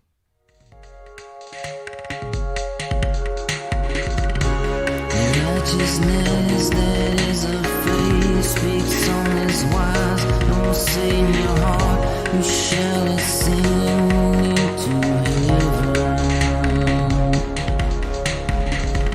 What does it say? The word is not even in our mouth and in our heart. That is a word. Very nice. As usual, Little Owen will play the whole thing at the end of the show. Love the style. He's really got his own sound. It's really fantastic. Thank you, Little Owen. Next we have, I think actually that's it, because, that's it, because all the rest of this is art. One art, please. All right, let's go full screen. Let's start off with Sir Dove, Knight of Respeltia. One art, please, from Dove. He says, peace for today's artwork. I did another thumbnail duo illustration. Hope you guys like it. Keep doing what you do. I'll keep praying for yins. Did we already do this one? I feel like this one. No, I don't think so. Oh, okay. All right. So this is another duo image. There's me on the right side giving a thumbs up with my left hand. On my right hand, well, actually, it's not my right hand. It's kind of like my right, in between my elbow pit and armpit, is a ball of red yarn for Gons's Red Yarn Company. And on the left there's Basil, googly-eyed canary, tall googly-eyed canary. He's got all the Monties on there, on him. And behind us is a map on a cork board with red yarn going from one place to another, connecting all the dots. Then you got some old classics. You have the Nephilim penguin image with the Nephilim penguin and crashed Nazi UFOs in Antarctica and pyramids. Then you have the World Economic Forum, where googly-eyed Basil Rosewater and myself were, I guess, meeting with the elites. I don't know. Then you got the Renaissance Basil. Let's see what else is back here. CCTV. Uh-oh, what happened there? Uh-oh. Oh no! Oh no! It turned into necro-capitalist image. What just happened? Weird. Okay, let's go back to the other image. All right. Okay. I don't know what's happening, but it's. Oh no! It did it again. Well, you can see the Canary Cry calendar back there, and I'm sure there's other nuggets in here. I just can't get to it all because my browser is not cooperating with me. A lot of posted notes. So there you go. Another fantastic piece from Sir Dove. Appreciate it. Hope everything went well with the baby. I think the baby is here by now, but I don't know. We'll find out. Thank you, Sir Dove. Appreciate it. Next up, we have Sir Darren, Knight of the Hungry Pandas. This is from Friday. He says, happy Friday, Flippy report. Not only is Flippy coming for your job. Wait, is this no, wait, maybe this is not, maybe he was sending in something else, not art. I don't think this was art. Sorry, Sir Darren. You usually send in art. I just assumed it was art, but it was not. But thank you. Appreciate it anyway. Okay. Elias sent in a couple of things here. Hope you guys like this picture of you two as robots. Drew it while listening to you guys on a road trip. God bless you. Here's another of you guys as knights. Long road trip. Okay, so let me show the first one here. Oops. What is going on? What is happening? I don't want to do that. I just want you. You is what I want. Okay, here we go. Yep. Looks like just your standard 8.5 by 11 lined piece of paper. With the 3-hole punches there. It's just a little notebook. There's Basil on the left, pencil drawn. It looks like colored pencils as well. Basil's a robot, and he's got green eyes glowing. His hair is all robot-y. His goatee or his beard is sort of a robot piece as well. His clothing also very robotic. A lot of like little tiles and kind of, I don't know how to describe it, like the tiles or a maze or something. And there's a speech bubble from Basil saying the end of the world. And on the other side, Robot Gon's side profile view saying, yes, it is. And this by Elias, 9 years old. Oh, Elias, I did not realize that you are 9 years old. Welcome to the show. And he's got another one here. And it's us, Basil and Gons, as knights. And we're in our knight gear. It kind of looks like fencing gear, but I see it. It's the knight gear. And we have our swords. And Basil's going, oh no. And or maybe I'm the one on the left here. Okay, maybe I'm the one on the left because the mustache here on the right is blonde. So I'm assuming that's Basil. He's got two swords, both over his shoulder. I've got a sword and a shield. And we're ready to fight. Not flesh, but the principalities and powers. There you go. Thank you very much, Elias. Appreciate it. Maybe the youngest producer that we've had. I'll have to consult Basil and the Canary out there. I know when Dame Allie was consistently doing stuff, she was definitely the youngest, but 9 years old, that might be a record. I know we've had younger producers in terms of art and doing little projects, but I think 9 years old, cognizant of producing. Usually it's the parents that send it in on behalf of their child when they're younger, but Elias himself sending it in. Thank you very much. Appreciate it. You can tell all your friends that you produced a podcast. Oh, this is how it takes over. This is how the whole thing takes over. All the youngins are going to start producing the show with probably their talent. I imagine they're not swimming in treasure at age 9. So a lot of them just produce with their talent, and there you go. You get to tell your friends you produce a podcast, and they'll be like, "Oh, how? Why? How is that even possible? How does a 9-year-old produce a podcast?"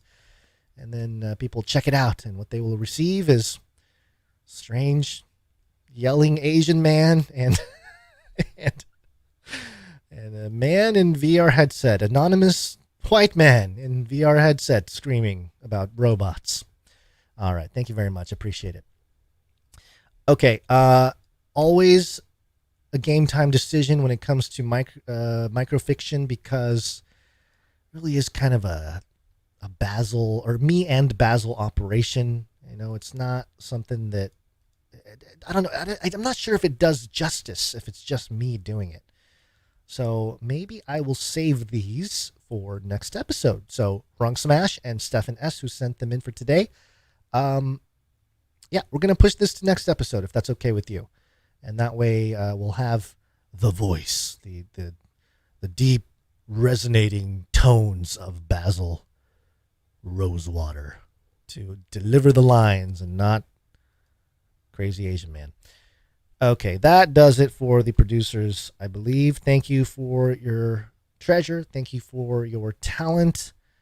And if you'd like to send in any kind of art, you can go to canarycry.art and submit your piece. I think it also accepts audio files as long as they're small, MP3 files.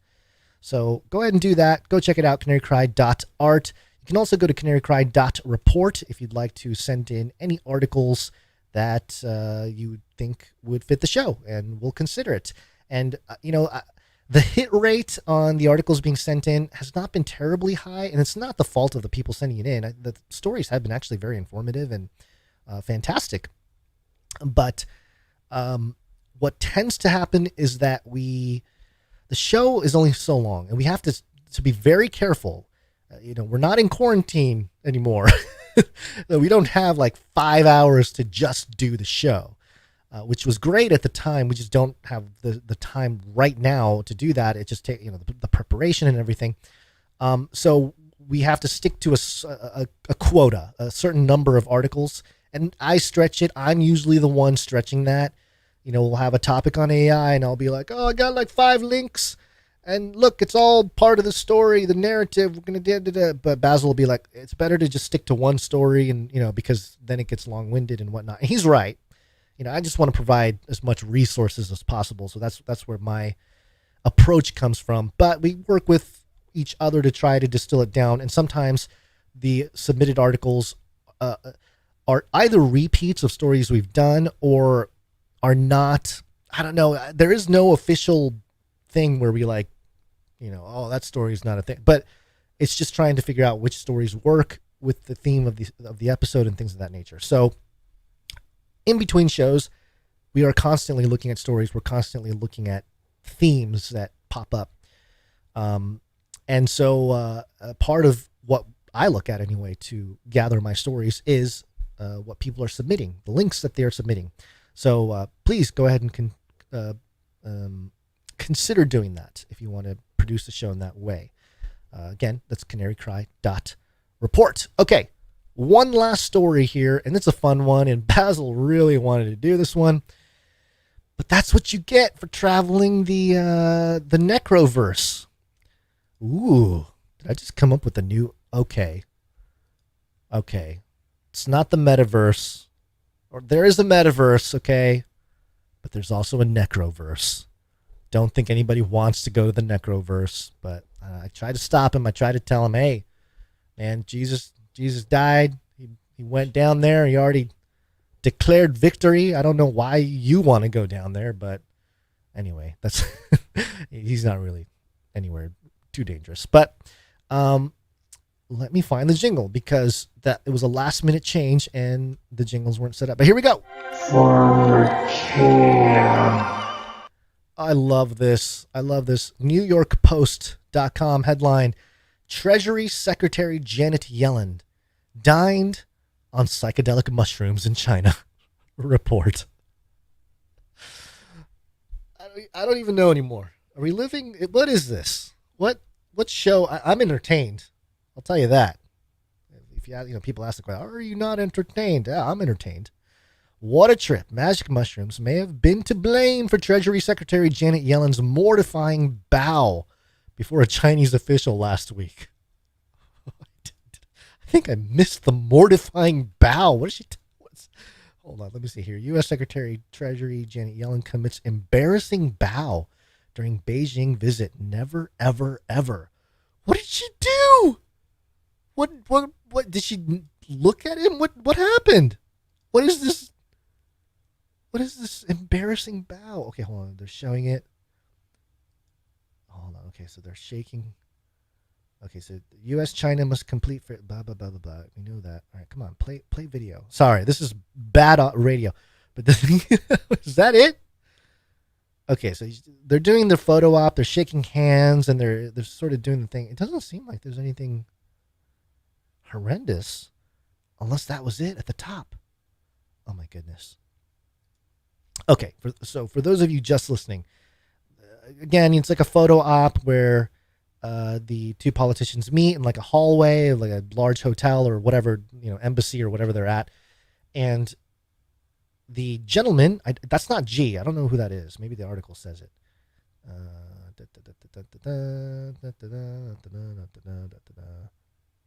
Vice Premier He Lifeng. Okay.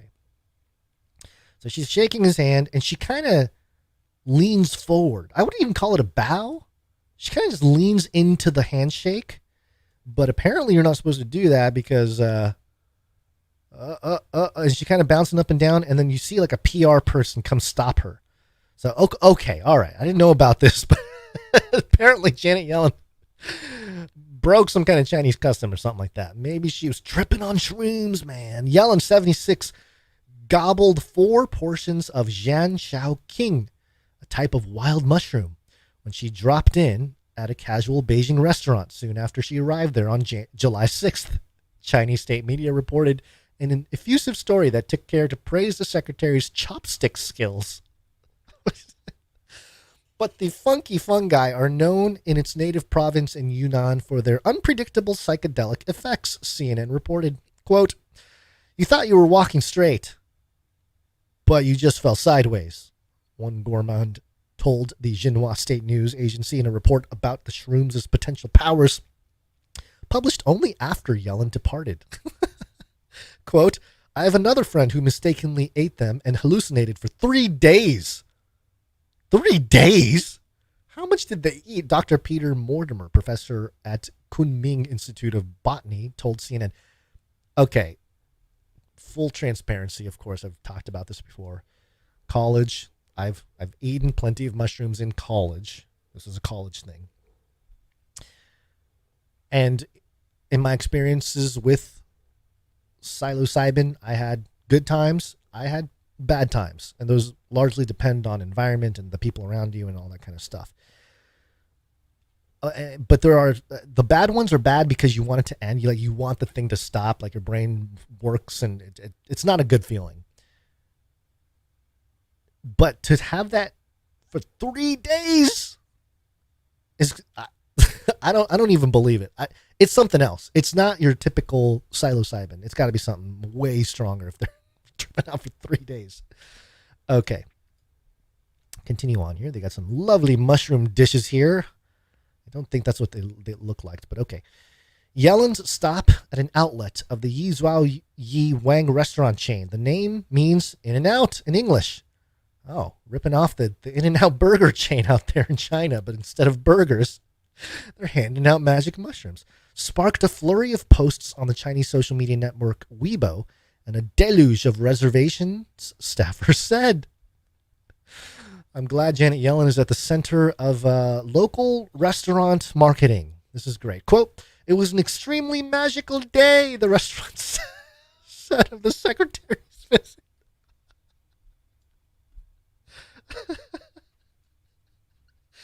Okay, I'm sorry. It's just too ridiculous. Yellen's long, strange trip came... Which trip? The one to China or the one on shrooms? We don't even know anymore. Come on, New York Post. You got to be more clear about what trip you're talking about. Yellen's long, strange trip came days after a bag of cocaine was discovered in the White House and before the Secret Service revealed that 2 stashes of marijuana turned up in the executive mansion in 2022. Oh, I didn't know. Did I hear? I don't think I heard. I don't follow politics as much as I should, doing a news show.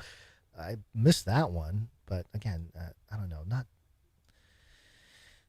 It seems like the whole government is being either set up to be just a bunch of druggies, or I don't know, enlightened, framed as enlightened in sort of the Joe Rogan experience context of we're awake and we're aware and we're challenging the status quo and we got Graham Hancock on, so we know the truth and all that kind of vibe going on with this. But yeah, weird. And if for those of you who remember, I did say that Janet Yellen kind of reminds me of Penguin from Batman, the villain. And we're talking about penguins and Nephilim penguins in Antarctica, and the whole thing just comes together. I don't know what to say. I don't know what to tell you, but there you go. There it is. Janet Yellen, according to reports, had a long, strange trip in China. Okay, let's wrap the show. That's it. Today has just been such a crazy day. Again, apologies for the lateness of today's episode, and we'll try to figure out whatever we can moving forward with the babysitter situation. But that is sort of it's the blessing, I guess, with podcasting, is that there's not like super hard lines of how long an episode is supposed to be or what time we air. And apologies to last Friday. We should have communicated better about what we were planning to do. Basil was traveling that day, so we had to pre-plan a show, and that's what we did, the Flippy Origins. And because of my day, and it was just a long day of editing. Those types of shows take a long time to edit, especially if I'm pulling clips from episodes from 6-7 years ago. It takes a little while to do. And by the time I was able to air it live and live stream everything, it was like midnight. It was midnight where I am. So it was like 3 a.m., 4 a.m. East Coast. We had some people from I think it was Germany, if I'm not mistaken, who were like, this is perfect. I just woke up and, we're already got a show kind of thing. So I guess it depends on where you are on the pancake. But champs, those people that were here at 3 o'clock. I think Cody's Cody's ACC. I think you were there, Cody, on Friday night. You were one of them that was really just loyal, man. Loyal to the Canary Cry endeavor. Okay, and there are some other producers I would like to thank here before we wrap things up, and we're going to start off with the Clippies. Come on, Clippies. Clippy on those videos. Thanks. Yeah, Emsworth, Faye Leverin, Joms, Laura, thank you very much, and we will be, again, doing more of that. It's just been tough. Everything has obstacles, and the move and Basil's appendix, and just maybe we should get one of those robots. It can go around obstacles. Thank you to the timestampers. Timestamp, it's hard work. Timestamp. Very important part of our show, timestamping. This is helps us stay organized. It helps us know where to find things. And I believe the last episode we did of Canary Cry News Talk was on the 12th, Wednesday, 6:45, timestamp by Christine C. Thank you very much, Christine C. Appreciate that. And let's see. Thank you to Jam for the links. Thank you to Lily of the Valley for sending in links as well. Appreciate that. Clank, thank you for the reminders. And there it is for Clank. And I believe that is it. Okay. What do we do here? What does Basil do? Basil rants about telling your friends about the show. Oh, well, this one, that's easy. That is a piece of cake. Here's what you do. You're going to draw something. You're going to listen to the show with a blank piece of paper and a pencil or a pen. Just listen. And whenever you feel inspired, it could be the opening stories. It could be the Flippy update. It might be an Antarctica update. It might just be something that we say in the break that's ridiculous, which we tend to do. Whatever inspires you to make art, make the art. Then submit it to the show. And then we'll present it, as we always do. And then you can take the link of that episode with your name in there under producers, and you can send it to all your friends and family. Maybe if you're much younger, if you're in elementary school, actually, you know what? I'm showing my age. I was going to say you can do show and tell. I produced the podcast. But number one, I don't think they do that anymore unless you're in like a public school. Most people are not in public. I mean, I don't know. At least in the last couple of years, it feels like nobody's in public school anymore. It just seems like everyone's doing homeschool, at least in the communities around me. But I was going to say, do a show and tell. Maybe do a hangout, a Zoom hangout, where you tell everybody that you produced a podcast, and here's the link, and you'll see my name, and you'll see my art.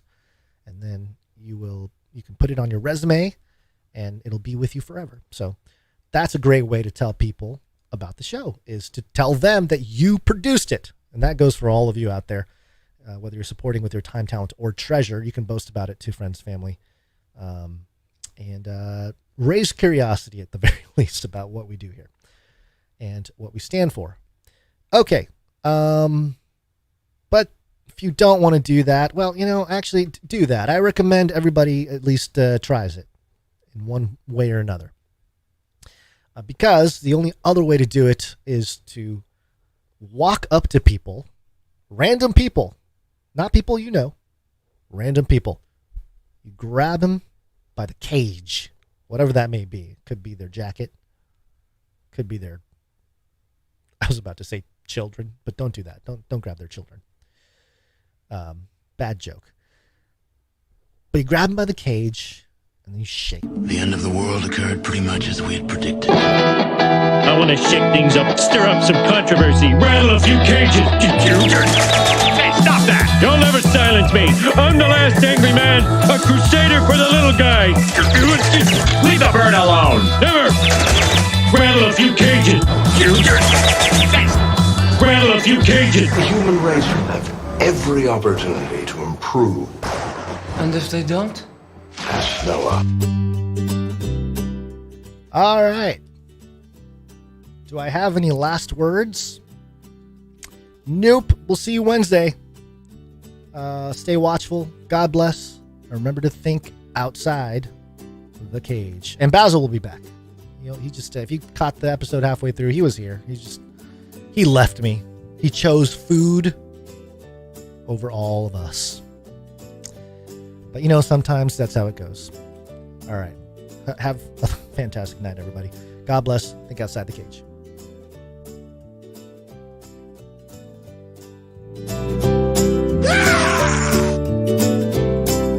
Give me a break.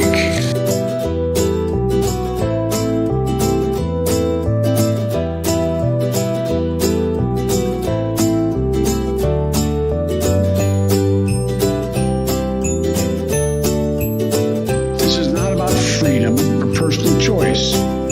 Faith in more. I love the Great Reset. I'll keep you warm and safe in my people zoo. We will hunt you down and make you pay.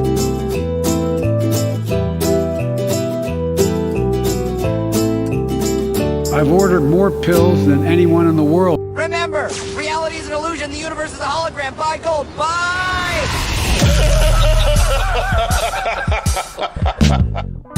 You little rascal.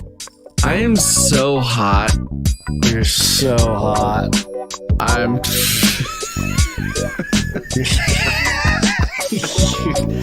Gons. I am so hot. So hot. They love killing.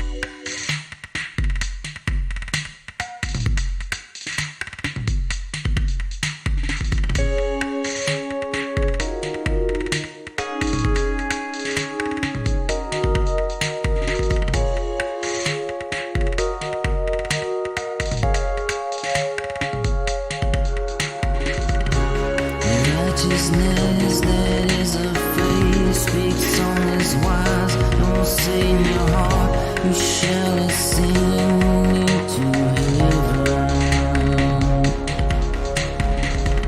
What does it say? The word is not even in our mouth and in our heart.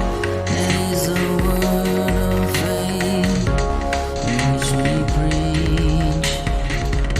If you confess with your mouth Jesus is Lord and believe in your heart God has raised him up from the dead, thou shalt be saved.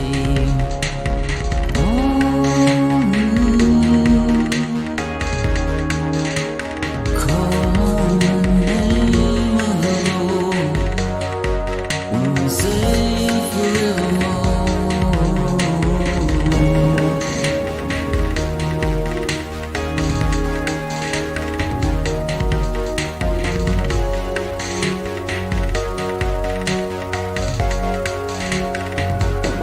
So then faith comes by hearing,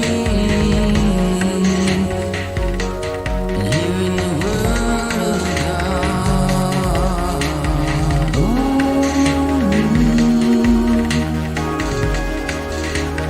Call on the name of the Lord and be saved forevermore.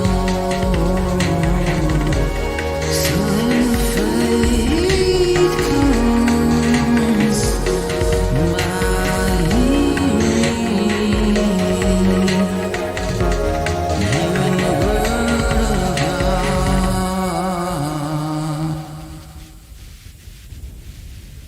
Bye, bye, bye, bye. I'm out of here. Bye. Canary cried, I suppose.